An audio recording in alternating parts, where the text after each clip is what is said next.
Welcome to the lecture for Unit 5 on Roman architecture. Before you begin this lecture, please be sure you have completed the reading for Chapter 5 in the Buildings Across Time book, titled The Roman World.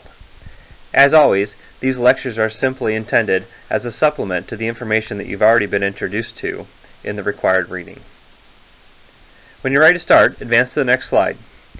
Be sure to click on the audio icon for each slide to receive the audio content.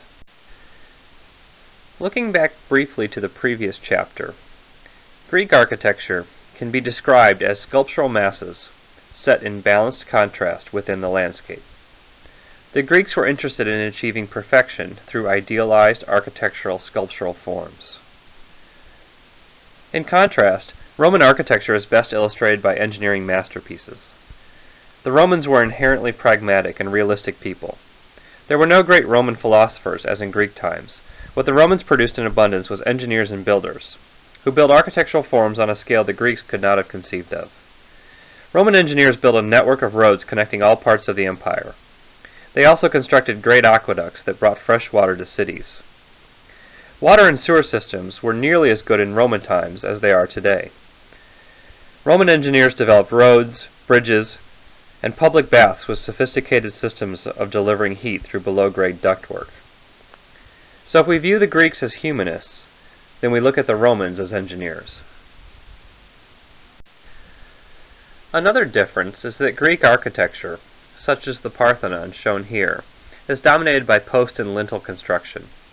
The posts, or the columns, support the lintels, or the beams.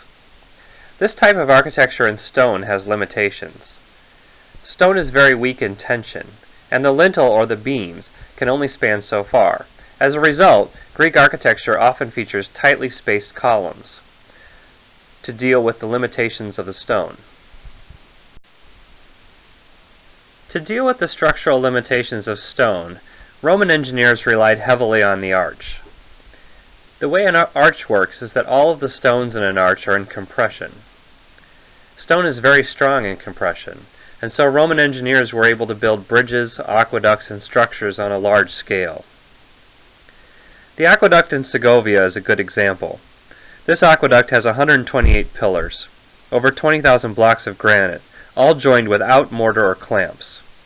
The structure runs about a half-mile in length, reaches 30 meters at its highest point, and served as the city's fresh water supply for over 2,000 years.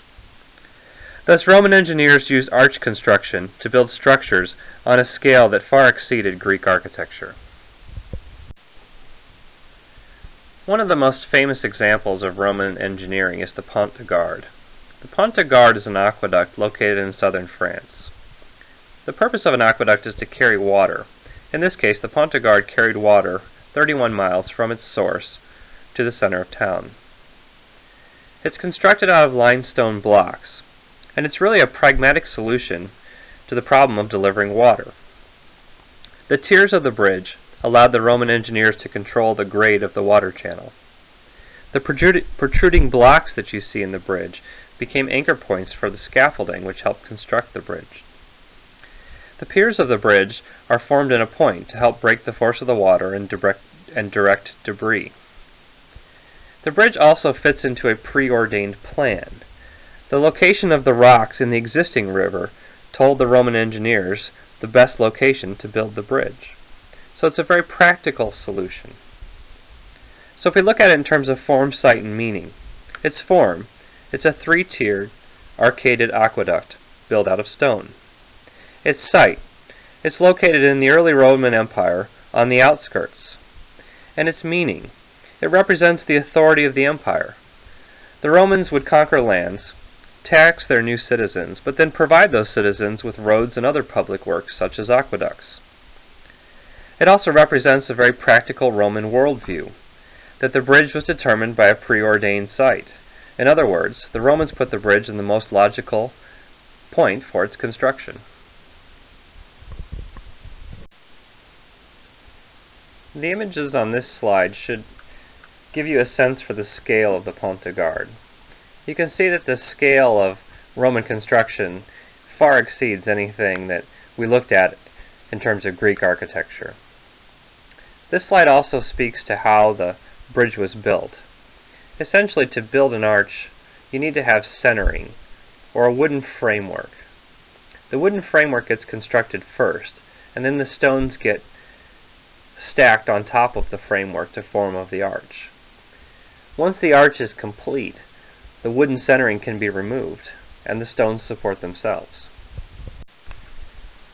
We've already discussed briefly the idea of tension and compression. If something is in tension, it's being pulled apart. Stone is very weak in tension. It tends to be brittle and crack. Compression is when something is pushed together. The stone is very strong in compression. It's difficult to crush or to push stone. The way an arch works is that all of the stones act in compression. In other words, each of the stones are pushing on the adjacent stone. In an arch, the force is transferred along the shape of the arch to its base, resulting in an outward thrust. To counteract that thrust, you either need to have some kind of a mass, like a buttress, pushing on the base of the arch, or you can use the opposing thrust of an adjacent arch to counteract or balance that thrust. You often see Roman arches used in multiples, so that the thrust of one arch is offset by the opposite thrust of the adjacent arch. In this way, the Romans were able to use the concept of the arch to create long-span structures. Like the Greeks, the Romans also built temples for religious purposes. The Maison Carrée is an excellent example of an early Roman Corinthian temple. It's located in Nîmes in southern France. Unlike the Greeks, the Romans didn't invent their own style of temples. They borrowed their temple style directly from Greek architecture. So Roman temples look very similar to Greek temples. There are some differences, however. Greek architecture tends to be located in the landscape, and Greek temples often have key alignments with important features within the natural world. Roman temples, on the other hand, tend to be urban. They're usually located in large squares or forums, and because of that, they're frontal, meaning that the temples are one-sided. You can see in the Maison Carrée that there is one distinct entry side. The temple is raised on a podium with a series of entry stairs onto a portico, or front door for the temple. In fact, the back side of the temple features engaged columns that probably aren't even structural in this case. They're just there to complete the style. If you've seen the movie Gladiator starring Russell Crowe, then you're probably pretty familiar with the following building. Even if you haven't, you might recognize this building. It's the Colosseum, located in Rome, or otherwise known as a Flavian amphitheater. The primary function of this amphitheater was to house spectacles of blood sports, gladiator combats, hunts of wild animals, and other similar activities. This structure is fairly easy for us to understand because it has the exact same programmatic requirements and concerns as any contemporary sports stadium.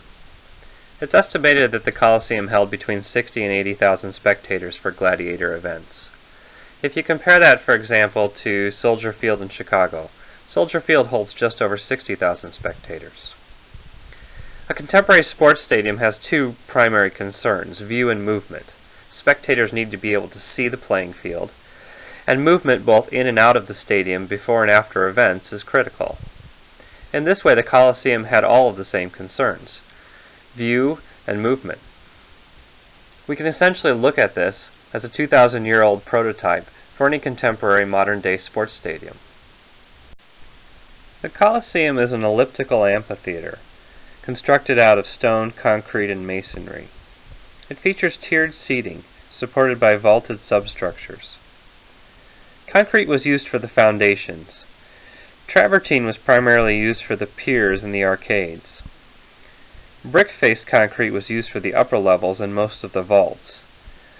The Colosseum features extensive use of barrel vaults. A barrel vault is essentially an arch stretched along an axis. As we already discussed, most of the design considerations regarding the Colosseum are the same as any contemporary sports stadium. But the Colosseum does have a style associated with it.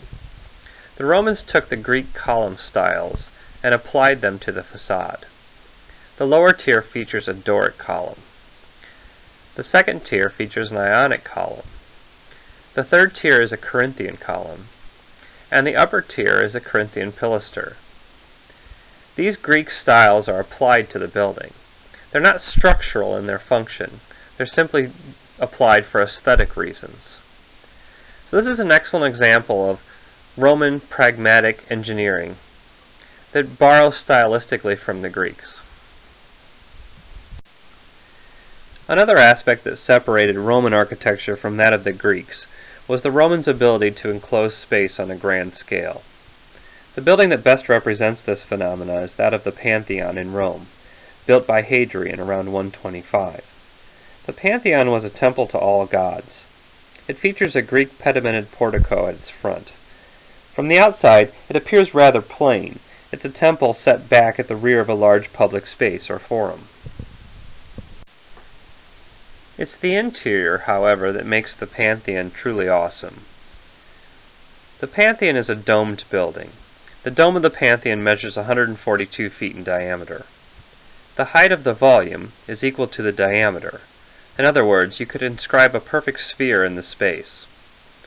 At the top of the dome there's a 30-foot oculus, which is the only source of light. This creates a dramatic and spiritual space. The dome of the Pantheon is constructed out of an early form of concrete, which was invented by the Romans. The dome varies in density as it transfers the enormous loads of the structure to the walls below. If you take a look at the section drawing on the right, you can see that the dome is profiled to reduce its mass as it reaches the oculus. This reduces the overall weight of the dome. The dome is also coffered, again a technique to reduce the mass and weight of the structure itself. The coffering also serves to visually articulate the curve. The dome is supported by concrete walls on the exterior that in some places are as thick as 20 feet. So if you remember back to the concept of thrust and mass, the thrust of the dome is supported by massively thick exterior walls. The Pantheon exploits concrete construction to its fullest by creating a powerful and sacred space that never fails to evoke awe. Having invented this new construction method, concrete, the Romans were able to mold space and control light in a way that the Egyptians and the Greeks failed to do. Thus we see the beginnings of architecture as space in the Pantheon. This nearly 2,000-year-old space continues to awe and inspire architects today.